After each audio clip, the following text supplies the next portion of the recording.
আসসালামু আলাইকুম ওরহমতুল্লাহ বরাকাত। আসুন্না ফাউন্ডেশনের অনন্য আয়োজন সহজ সূত্রে কোরআন শিখির দ্বিতীয় পর্বে আপনাদেরকে স্বাগতম। সকলে আমার সাথে বলুন, বিসমিল্লাহির রহমানির রহিম। রব্বি জিদনি ইলমা, রব্বি ইশরাহ লি সাদরি ওয়ায়াসসির লি আমরি ওয়াহলুল উকদাতাম মিন লিসানি ইয়াফকাহু কওলি। আলহামদুলিল্লাহ, গত ক্লাসে আমরা আরবি 29টি হরফের মধ্য থেকে 60টি হরফ শিখে ফেলেছি। স্ক্রিনে দেখতে পাচ্ছেন। হরফগুলো আমরা একবার পড়ব। সকলে আমার সাথে বলুন, আলিফ, বা, তা, থা, জিম, হা, খ। আলহামদুলিল্লাহ, আশা করছি আপনারা হরফগুলো আত্মস্থ করে ফেলেছেন। আজকে আমরা আরও 6টি হরফ শিখব ইনশাআল্লাহ। 6টি হরফ আপনারা স্ক্রিনে দেখতে পাচ্ছেন, স্ক্রিনে চলে এসেছে। হরফগুলো হলো দাল, ذال، را، زا، সিন, শিন। আলহামদুলিল্লাহ, হরফগুলো খুবই সহজ। আপনারা দেখতে পাচ্ছেন প্রথম দুটি হরফ একই আকৃতির, দ্বিতীয় দুটি হরফ একই আকৃতির এবং তৃতীয় দুটি হরফ একই আকৃতির, শুধুমাত্র নুক্তার পার্থক্য রয়েছে। দাল হরফটি বারিক হরফ। এই হরফটি উচ্চারণ করার সময় আমরা অবশ্যই 3 আলিফ টেনে পড়ব। দাল, আমার সাথে আবার বলুন, দাল। দালের মাখরাজ কোন জায়গা থেকে? আপনারা স্ক্রিনে দেখুন, ছবিতে দেখা যাচ্ছে জিহ্বার আগা সামনের উপরের 2 দাঁতের গোড়ার সঙ্গে লাগিয়ে উচ্চারিত হয়। তাহলে ছবি দেখে একবার চেষ্টা করুন, দাল। আবার বলুন, দাল। পরবর্তী হরফটির নাম হলো দাল। একই রকম হরফ, দালের মতোই, শুধুমাত্র নুক্তার পার্থক্য রয়েছে। আপনারা দেখতে পাচ্ছেন দালের নুক্তা ছিল না, দালের একটি নুক্তা রয়েছে, সেটি হলো উপরে। তাহলে দালের উপরে এক নুক্তা দিলেই দাল হয়ে যাচ্ছে। আলহামদুলিল্লাহ, কতই সহজ। আপনারা আমার সাথে বলার চেষ্টা করুন, দাল। আবার বলুন, দাল। দাল হরফটিও বারিক হরফ। উচ্চারণ করার সময় অবশ্যই 3 আলিফ টেনে পড়তে হবে। দালের মাখরাজ হলো জিহ্বার আগা সামনের উপরের 2 দাঁতের আগার সঙ্গে লাগিয়ে উচ্চারিত হয়। তাহলে আপনারা জিহ্বার আগা সামনের উপরের 2 দাঁতের আগার সঙ্গে লাগিয়ে উচ্চারণ করুন। আমার সাথে বলুন, দাল। আবার বলুন, দাল। মাশাআল্লাহ। পরবর্তী আরও 2টি হরফ দেখতে একই রকম। 2টি হরফের নাম হলো র এবং জা। র এবং জা। র হরফটি এখানে আমরা পোর করে উচ্চারণ করব, মোটা করে উচ্চারণ করব এবং র হরফটি এক আলিফ টেনে পড়ব। আপনারা আমার সাথে বলুন, র। আবার বলুন, র। রয়ের মাখরাজ কোন জায়গা থেকে? স্ক্রিনে দেখুন, জিহ্বার আগার উল্টা পিঠ তার বরাবর উপরে তালুর সঙ্গে লাগিয়ে উচ্চারিত হয়। আপনারা আমার সাথে উচ্চারণ করুন, র। আবার বলুন, র। আলহামদুলিল্লাহ, আমরা র হরফটি চিনতে পেরেছি। পরবর্তী হরফটির নাম হলো জা। জা। স্ক্রিনে দেখুন, হরফটি দেখতেই রয়ের মতোই, শুধুমাত্র রতে নুক্তা ছিল না, জায়ের উপর একটি নুক্তা রয়েছে। কতই সহজ। তাহলে হরফটির নাম কি? জা। আবার বলুন, জা। উচ্চারণ করার সময় অবশ্যই এক আলিফ টেনে পড়তে হবে, এক আলিফ টেনে পড়তে হবে। হরফটি বারিক হরফ, এই জন্যে পাতলা করে উচ্চারণ করতে হবে। জা হরফটির মাখরাজ আপনারা দেখতে পাচ্ছেন, জিহ্বার আগা সামনের নিচের 2 দাঁতের পেট ও আগার সঙ্গে লাগিয়ে উচ্চারিত হয়। আমার সাথে বলুন, জা। আবার বলুন, জা।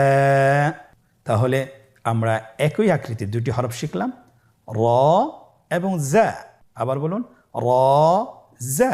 আলহামদুলিল্লাহ, আজকের পর্বে আমরা 4টি হরফ শিখে ফেলেছি। বাকি 2টি হরফ আমরা শিখব। বাকি 2টি হরফ নাম হলো সিন এবং শিন। সিন এবং শিন। সিন হরফটি উচ্চারণ ক্ষেত্রে অবশ্যই 3 আলিফ টেনে পড়তে হবে। সিন হরফটি বারিক হরফ, পাতলা করে উচ্চারণ করতে হবে। তাহলে আমার সাথে বলুন, সিন। আবার বলুন, সিন। মাশাআল্লাহ, আপনাদের হচ্ছে। আলহামদুলিল্লাহ, আপনারা চেষ্টা করুন। সিনের মাখরাজ, সিন কোন জায়গা থেকে উচ্চারিত হয়? ছবিতে দেখতে পাচ্ছেন, জিহ্বার আগা সামনের নিচের 2 দাঁতের পেট ও আগার সঙ্গে লাগিয়ে উচ্চারিত হয়। জায়ের মতোই জায়ের যে মাখরাজ সিনেরও একই মাখরাজ। আপনারা সিন হরফটি আবার উচ্চারণ করুন, সিন, আবার উচ্চারণ করুন, সিন। মাশাআল্লাহ, আলহামদুলিল্লাহ, আমরা অল্প সময়ে 5টি হরফ শিখে ফেলেছি। পরবর্তী হরফ, শেষ হরফ আজকের পর্বের, সে হরফটির নাম হলো শিন। তাহলে সিন এবং শিনের মধ্যে পার্থক্যটা কি? সিনের উপরে কোনো নোক্তা নেই, সিনের মধ্যে কোনো নোক্তা নেই। শিনের মধ্যে 3টি নোক্তা আছে। নোক্তাগুলো কোথায়? উপরে। কয় নোক্তাওয়ালা? 3 নোক্তাওয়ালা। তাহলে 3 নোক্তাওয়ালা সিনের আকৃতির 3 নোক্তাওয়ালা হরফটিকে আমরা কি বলবো? শিন। আপনারা আমার সাথে বলুন, শিন। আমরা ঠোঁটের অবস্থান কীরূপ হবে আপনারা লক্ষ্য করুন, শিন। আবার বলুন, শিন।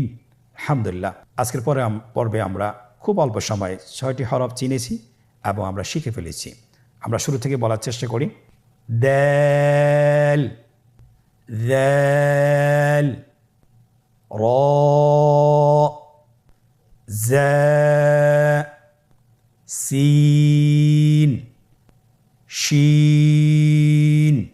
আলহামদুলিল্লাহ, আমরা আজকের পর্বে 6টি হরফ শিখেছি। আমরা এখন উল্টা দিক থেকে একবার বলার চেষ্টা করি। শিন, সিন, জা, র, দাল, দাল। আলহামদুলিল্লাহ, গত পর্বের এবং আজকের পর্বের মোট হরফ হলো 13টি হরফ। মোট হরফ কয়টি? 13টি। আমরা 13টি হরফ ধারাবাহিকভাবে পড়ে যাই। আপনারা আমার সাথে বলুন। আলিফ, বা, তা, সা, জিম, হা, খ, দাল, দাল, র, জা, সিন, শিন। আলহামদুলিল্লাহ, আপনারা যদি চেষ্টা করেন ইনশাআল্লাহ পারবেন। আজকের পর্বে 6টি হরফ কীভাবে লিখতে হয় আমরা সেটা শিখব ইনশাআল্লাহ। আপনারা স্ক্রিনে লক্ষ্য করুন। দাল হরফটি কীভাবে লিখতে হয় স্ক্রিনে দেখুন। আমরা যেটা বলেছিলাম, দাল লিখতে পারলে আপনি দাল লিখতে পারবেন। স্ক্রিনে লেখা হচ্ছে উপর থেকে নিচের দিকে এবং এরপরে বাম দিকে গিয়ে শেষ হবে। একইভাবে দাল হরফটিও লিখতে হবে, শুধুমাত্র উপরে একটি নোকটা বসিয়ে দিতে হবে। আলহামদুলিল্লাহ, দাল এবং দাল লেখা হয়েছে। র, যা কীভাবে লিখতে হবে? র এর একটি মাথা লাগবে, এরপরে উপর থেকে নিচে, নিচ থেকে এবং বাম দিকে সোজা চলে যাবে। স্ক্রিনে আপনারা দেখতে পাচ্ছেন র লেখা হয়েছে। এরপর যা হরফটি র এর মতোই, শুধুমাত্র উপরে একটি নোকতা বসিয়ে দিতে হবে। পরবর্তী 2টি হরফ সিন এবং শিন আপনারা স্ক্রিনে দেখতে পাচ্ছেন। সিন হরফটি কীভাবে লিখতে হবে? 3টা দাঁতওয়ালা মাথা লাগবে, 3টি দাঁতওয়ালা মাথা লাগবে আপনারা দেখতে পাচ্ছেন, এবং নিচে একটু গোল আকৃতি দিয়ে শেষ করতে হবে। হ্যাঁ, সিন লেখা হয়েছে আলহামদুলিল্লাহ। পরবর্তী শেষ হরফটি সেটা হলো শিন। দেখতেই সিনের মতোই, শুধুমাত্র উপরে নোকতা বসিয়ে দিলে শিন হয়ে যাবে। আলহামদুলিল্লাহ, আপনি যদি সিন লিখতে পারেন শিনও লিখতে পারবেন, শুধুমাত্র নোকতা বসিয়ে দিলে শিন হয়ে যাবে। আলহামদুলিল্লাহ, তাহলে আজকে আমরা 6টি হরফ কিভাবে পড়তে হয়, কিভাবে বলতে হয়, কিভাবে লিখতে হয় আমরা শিখেছি। আল্লাহ সুবহানাহু ওয়া তাআলা আমাদেরকে এই শিক্ষাটাকে যেন আমরা ধারাবাহিক করতে পারি সে তৌফিক দান করুন। আল্লাহুম্মা আমিন। সম্মানিত ভাই বোনেরা, আজকের পর্বে আমরা কতটুকু শিখতে পেরেছি, কতটুকু আত্মস্থ করতে পেরেছি আমরা নিজেদেরকে অনুশীলনের মাধ্যমে যাচাই করতে পারি। আপনারা স্ক্রিনে দেখতে পাচ্ছেন একটি অনুশীলনের পেজ দেখা যাচ্ছে। আমরা আজকে এখানে 4টি পর্ব রয়েছে, 4টি পর্ব আমরা শেষ করার চেষ্টা করব ইনশাআল্লাহ। প্রথম অনুশীলন, নিম্নোক্ত হরফগুলো সঠিক জায়গায় লিখুন এবং পড়ুন। খুব সহজ। আমরা আজকে যে হরফগুলো শিখেছি সে হরফগুলোর মধ্যে থেকে আমরা আমাদের নিজেদেরকে মূল্যায়ন করব ইনশাআল্লাহ। প্রথম রোতে আপনারা দেখতে পাচ্ছেন 6টি হরফ বিচ্ছিন্নভাবে দেওয়া আছে। দ্বিতীয় রোটি খালি রাখা হয়েছে এবং তৃতীয় রোতে হরফগুলোর নাম দেওয়া আছে। হরফের নাম অনুযায়ী আপনাকে হরফগুলো তার স্থানে বসাইতে হবে। তাহলে আমরা স্ক্রিনে লক্ষ্য করুন, হরফগুলো, প্রথম হরফটি হলো দাল, তার সঠিক নামের জায়গায় বসানো হয়েছে, যেটাকে আমরা বাংলা উচ্চারণ বলি আর কি। বাংলা উচ্চারণ বসানো আছে, সেই সঠিক নামের জায়গায় আপনি বসিয়ে দিন। পরবর্তী হরফ র, তার সঠিক নামের জায়গায় বসানো হয়েছে। এমনিভাবে প্রত্যেকটি হরফ তার সঠিক নামের জায়গায় বসানো হচ্ছে। আলহামদুলিল্লাহ, প্রথম অনুশীলনটি আমরা শেষ করলাম। দ্বিতীয় অনুশীলন, স্ক্রিন লক্ষ্য করুন, রেখা টেনে হরফের সাথে সঠিক নামের মিল করুন। আমরা দেখতে পাচ্ছি স্ক্রিনে এখানে 3টি কলাম রয়েছে। ডানের কলামে হরফগুলো দেওয়া আছে, মাঝের কলামে খালি রাখা হয়েছে এবং শেষের কলামে হরফগুলোর বাংলা উচ্চারণ দেওয়া আছে, তার সঠিক নামটি দেওয়া আছে। শুধুমাত্র আমাদেরকে যেটা করতে হবে, হরফগুলোর সাথে নামের মিল করতে হবে। প্রথম হরফটি জ্যা, তার সঠিক নামের সাথে রেখা টেনে মিল করা হচ্ছে, আপনারা স্ক্রিনে দেখতে পাচ্ছেন। দ্বিতীয় হরফটি শিন, তা রেখা টেনে তার সঠিক নামের সাথে মিল করা হচ্ছে। এমনিভাবে প্রত্যেকটি হরফ তার সঠিক নামের সাথে মিল করা হচ্ছে, আপনারা স্ক্রিনে লক্ষ্য করুন। আলহামদুলিল্লাহ, দ্বিতীয় অনুশীলনটা আমরা শেষ করতে সক্ষম হয়েছি আলহামদুলিল্লাহ। দ্বিতীয় অনুশীলন, নোক্তাওয়ালা এবং নোক্তাবিহীন হরফগুলো পৃথক করে লিখুন। আমরা জানি যে আরবি হরফগুলো দুইভাবে বিভক্ত, নোক্তাওয়ালা হরফ এবং নোক্তাবিহীন হরফ। আমরা আজকে যে পাঠটি পড়েছি সে পর্বের মধ্যে আপনার 6টি হরফ রয়েছে। 6টি হরফের মধ্যে 3টি হলো নোক্তাওয়ালা আর 3টি হলো নোক্তাবিহীন। খুব সহজ। যে হরফগুলোর উপরে কোনো নোক্তা নেই আপনারা সে হরফগুলো নোক্তাবিহীন কলামে বসান, এবং যে হরফগুলো নোক্তা আছে আপনারা সে হরফগুলো নোক্তাওয়ালা কলামে বসান। আলহামদুলিল্লাহ, আপনারা দেখতে পাচ্ছেন স্ক্রিনে বসানো হচ্ছে। খুব সহজ। তাহলে নোক্তাবিহীন হরফগুলোর নাম কি কি আপনারা কি বলতে পারবেন? ইনশাআল্লাহ আশা করি আপনারা বলতে পারবেন। দাল, র, সিন। দাল, র, সিন, এই 3টি হরফ হলো নোক্তাবিহীন। বাকি 3টি হরফ হলো নোক্তাওয়ালা হরফ। তাহলে আমরা একবার বলি নোক্তাওয়ালা হরফগুলো কি কি? দাল, জা, শিন। আলহামদুলিল্লাহ, তৃতীয় অনুশীলনটিও আমরা সম্পন্ন করতে সক্ষম হয়েছি। 4 নম্বর অনুশীলন, নোক্তা দিয়ে হরফ তৈরি করুন। আলহামদুলিল্লাহ, খুবই সহজ। গত পর্ব আমরা এটা করেছিলাম, আজকের পর্ব আমরা করবো ইনশাআল্লাহ। এখানে আপনারা দেখতে পাচ্ছেন উপরে হরফগুলোর উচ্চারণ দেওয়া আছে, হরফগুলোর সঠিক নাম দেওয়া আছে, এবং নিচের রোতে হরফের আকৃতি দেওয়া আছে। শুধুমাত্র আমাকে নোক্তা দিয়ে হরফগুলো তৈরি করতে হবে। আমার কাছে প্রথম চাওয়া হয়েছে যা। যা হরফ কিভাবে তৈরি করব? রয়ের উপর এক নোক্তা দিয়ে আমরা যা হরফটি তৈরি করব। তাহলে আপনারা স্ক্রিন দেখতে পাচ্ছেন রয়ের উপর নোক্তা দিয়ে যা হরফটি তৈরি করা হয়েছে। পরবর্তী হরফ হলো তা। আপনারা স্ক্রিনে দেখতে পাচ্ছেন বায়ের যে আকৃতি, তায়েরও সেই একই আকৃতি, শুধুমাত্র উপরে 2 নোক্তা দিয়ে তা হরফটি তৈরি করা হচ্ছে। আপনারা স্ক্রিনে লক্ষ্য করুন, তা হরফটি তৈরি করা হয়েছে। পরের হরফটি হলো দাল। আমরা জানি দালের আকৃতি দালের মতোই, তা শুধুমাত্র দালের উপর এক নোক্তা দিলে দাল হয়ে যায়। স্ক্রিনে দেখতে পাচ্ছেন আপনারা দাল হরফটির উপর একটি নোক্তা দিয়ে হরফটিকে দাল বানানো হয়েছে। আলহামদুলিল্লাহ, খুব সহজ। পরবর্তী হরফ শিন। শিন হরফটি সিনের আকৃতিতেই তৈরি করা হবে। শুধুমাত্র উপরেই সিনের উপর 3টি নোক্তা বসিয়ে দিলে শিন হরফটি হয়ে যাচ্ছে। তাহলে স্ক্রিনে দেখতে পাচ্ছেন 3টা নোক্তা দিয়ে শিন হরফটি তৈরি করা হয়েছে। আলহামদুলিল্লাহ। পরবর্তী হরফ হলো জিম। আমরা জানি গত ক্লাসে আমরা শিখেছি জিম হরফটি কীভাবে তৈরি করতে হবে। হায়ের আকৃতিতে জিম হরফটি। তাহলে শুধুমাত্র জিমের পেটের মধ্যে একটি নোক্তা বসিয়ে দিলে হরফটি জিম হয়ে যাবে।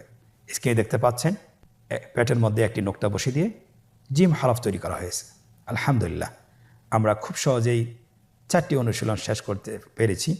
আল্লাহ তাআলার শুকরিয়া। আল্লাহ সুবহানাহু ওয়া তাআলা আমাদেরকে কোরআন শিখার ধারাবাহিকতাকে যেন আমরা বজায় রাখতে পারি সে তৌফিক কামনা করছি। আল্লাহুম্মা আমিন। আমরা কমপক্ষে চেষ্টা করব বাসায় 10 থেকে 20 মিনিট ভিডিওগুলো দেখতে এবং শুনতে এবং সাথে সাথে বলতে। কারণ আমরা দেখলাম, শুনলাম, কিন্তু বললাম না, তাহলে কিন্তু আমাদের শেখা হবে না। আমরা মুখ দিয়ে যতবার বলবো, দেখে দেখে যতবার বলবো, ততবার হরফগুলো আমরা চিনতে পারবো এবং আত্মস্থ করতে পারবো। আল্লাহ সুবহানাহু ওয়া তাআলা আমাদেরকে কোরআন পড়া এই শিক্ষাটাকে, এই ধারাবাহিকতার জন্য আমরা বজায় রাখতে পারি সেই তৌফিক কামনা করছি। আল্লাহুম্মা আমিন। আজকের পর্ব থেকে আমরা এখানেই বিদায় নিচ্ছি। পরবর্তী পর্বতে আবারও দেখা হচ্ছে। জাযাকুমুল্লাহ খায়র। আসসালামু আলাইকুম ওয়া রাহমাতুল্লাহি ওয়া বারাকাতুহু।